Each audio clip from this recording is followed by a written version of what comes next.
እና ምንድነው መሰላችሁ ከዚህ በኋላ ቲክቶክ ላይ ዩቲዩብ ላይ ማለት ነው ማሳየት የምፈልገው ነገር ምንድነው በቃ ስለ ራሴ ነው። ዝም ብዬ ሪከርድ እያረኩኝ ነው ምጭ ነው ማለት ነው። ተጨናንቅ ያለው በጣም ብዙ ዋጋ ከፍያለሁ። ለዩቲዩብ አልተሳካም። ሰው ከዚህ በኋላ ለኮንቴንት ስል በጣም ኤነርጂ ማወጣ አይመስለኝም። ምክንያቱም ውጤት ስላልነበረው ማለት ነው እስከዛሬው ልፋት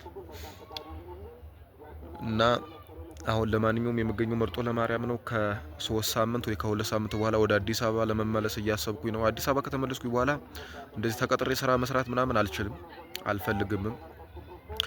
ዩቲዩበር ነው መሆን ፈልገው የሚል ሰጣ ገባ ውስጥ ነኝ ከራሴ ጋር ማለት ነው። እና ሰርቫይቭ ለማድረግ ነው የምሞክረው ከዚህ በኋላ ማለት ነው። በጣም ኤነርጂም ኢኮኖሚም ነው የተጎዳው ማለት ነው። በተለይ ከጉዞ በኋላ በጣም ብዙ ነገር ተጎድቻለሁ። በተለይ በቃ ኢሞሽናሊ በጣም ብሮክ ነው የሆንኩት እና ሰርቫይቭ ማድረግ ነው የምፈልገው ከዚህ በኋላ